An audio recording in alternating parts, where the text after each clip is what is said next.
Hey, what's good guys? This is Chris from WearTesters.com. Welcome back to the best sneaker channel here on YouTube, the only sneaker channel on YouTube where you come for the review and stay for the conversation. Today we have something so epic, so mind-blowing. This is well before the Protro, but funny enough, this came out in the same exact time frame as the Kobe 4. So like I was saying, before Protros, we've even done videos on this. I did a trash talk with MJO23Dan, shout out to you. We talked about why doesn't Jordan Brand do Protros? And the fact of the matter is that they kind of did, they kind of didn't. The Protro is a marketing term. Just gonna explain it real quick, maybe. But the Protro is a marketing term made up by Nike, possibly with Kobe Bryant's help. You never know these days, like who's telling the truth or not in, the press releases and stuff. But supposedly the two of them came together and decided, yo, if we're gonna do a retro of my shoe, we're talking as Kobe right now, but if we're doing a retro of my shoe, we got to make it better than the original, make it more for today's game. Thus, instead of it being a retro, they called it a Protro, which means performance retro. And the thing behind a Protro is that it has to look identical to the original. If you're just looking at them, you won't be able to tell that that's the Protro model, but when you play in them, you're supposed to be able to tell. Whether that's true or not, and that's actually happened, we've only had two Protros so far, one of them yes, one of them maybe no, so that's up for debate. But the fact of the matter is that this type of update to previous models has happened before, and it's been done with Jordan Brand. I believe that they did it before Nike. Pretty sure. And what they used to do is two things. They used to have what they call the .0 series. So they had the Air Jordan 2.0. There was a 8.0, which was one of my favorites. Those were awesome. We also did a performance review on those like a long time ago. But before all of that stuff, there was the Alpha, and this was a single release. It was its own thing. There was no more Alpha versions of anything, which is really unfortunate because there should have been. Now, I do wish that they would revisit this, maybe even update it some more. But what we have here, my friends, is the Air Jordan 1 Alpha. Now, if you've been rocking with us since the beginning, we've done these a long ass time ago. This shoe right here in the black and red colorway was actually featured in the same exact video as my Nike Kobe 4s, which is really weird. But these guys right here, I was reminded of them by this Instagram user. He had tagged me in his post. He had gotten the black and reds, which I used to have. I had left a comment on his page being like, bruh, I hella miss those. I miss them so bad that I went and found a pair. Not only that, I found them in the colorway that I've always wanted. I've always wanted these. This Chicago colorway, man, this is just one of the sexiest looks of a sneaker just ever. Like, you know how like Iron Man is like that hot rod red? This is that for shoes. Now, the Air Jordan 1 Alpha was an updated version of the Air Jordan 1. And what they ended up doing was creating a build or an upper that was a lot lighter than the original build. So this is what they're supposed to look like. Obviously, it's not exact because I can't find the damn shoes in a price that I'm willing to pay. So I ended up with these, two-face versions, but we're gonna just look at this beautiful side right here. And as you can see, these guys are made up of leather. This one is made up of a synthetic kind of leather, and then it's a lot of just plastic. A lot of this is kind of TPUs, but it's like a rubbery version. So it moves like leather once it's broken in. It's a little bit stiff right now, plus it's like 10 years old, so that could also be, an attributing factor to that. But what we have here is just kind of, a material that was lighter. They obviously created a lot more perforations in what used to be featured in the originals. And then they also made a bunch of different modifications. So these guys right here feature a rubber cup sole. So that's what this is. It's full rubber, all that stuff. There's a very small EVA wedge inside of there, along with the insole, and with inside of the EVA wedge, there's an encapsulated air unit in the rear and everything. And then you have the outsole that is just one of the best tractions ever. This stuff is just so awesome. Like, this will grip any floor, any condition, anytime. And then what they did with the Alpha version is they just kind of like tweaked that with modern materials. So what we have here instead of a cup sole is a standard midsole, and they tried to make it look like the Air Jordan 1's cup sole, but they did a poor job of it in my opinion. This was probably my biggest gripe with the shoe, is that they kind of increased the height. They added this weird kind of like line in there. Certain colorways even highlighted this line by painting it the color of the shoe, which I thought was an even worse mistake.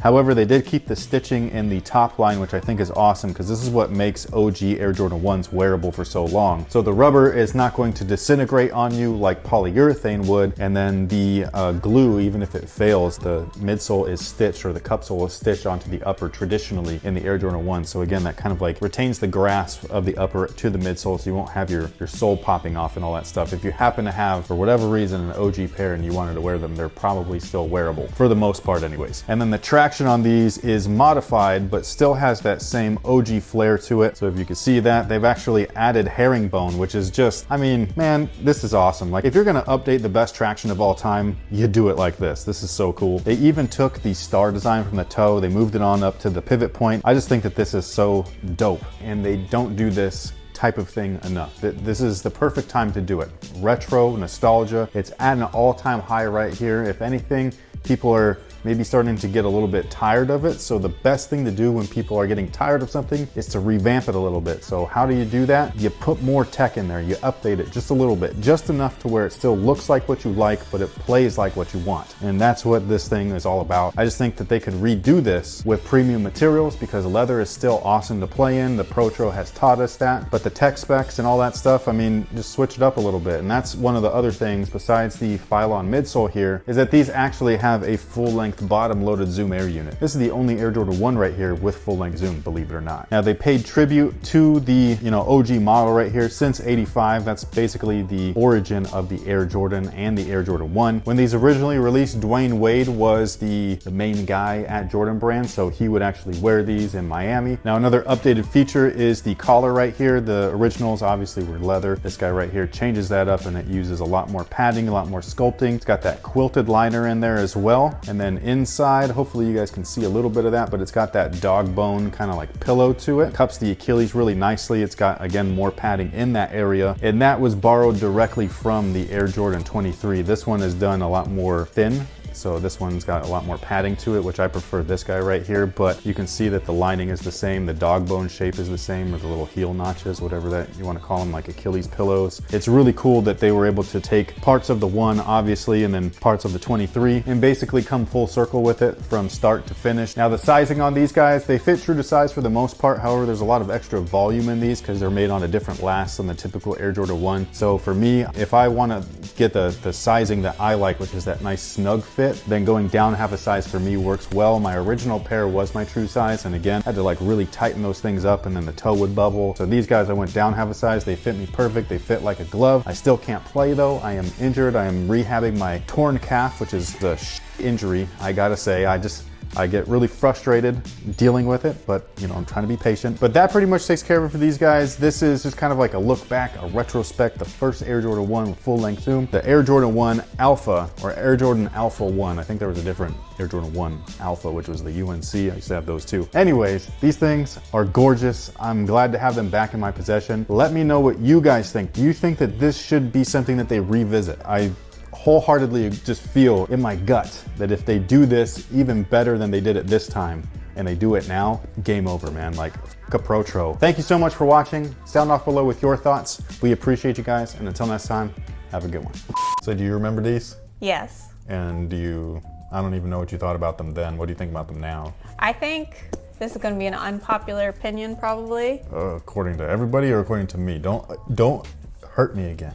I'm a pasty. I like how these look way more than... Don't do it. No, just don't do it. I do. Don't do it. I do. No. I like all the little extra bits. No. Yep. Mm-mm. Mm-mm. I like this back here. Dude, you know how long it took us to get this off the mid? It's finally off the mid, and we're all like rejoicing. The mids are selling out again. And we're like, holy sh**, they listened. Yeah. Now if we could just get the Nike Air on the mids, oh my God. You'll never see another Air Jordan 1 on shelf again. And then I like this quilted part. Oh, I love this. This is what I would keep. So I think it looks like luxurious.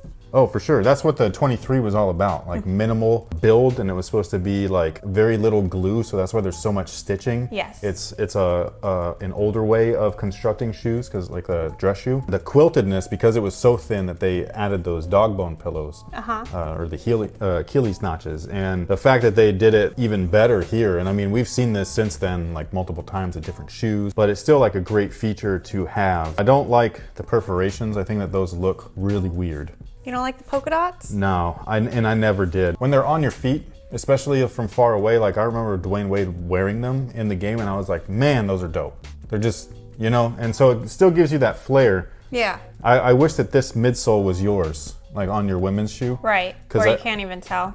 Exactly. And on top of that, you're a little bit lower to the ground. I mean, you're like right on the ground actually, but with full length zoom in there, it would be awesome. The thing with these is that the zoom air is bottom loaded.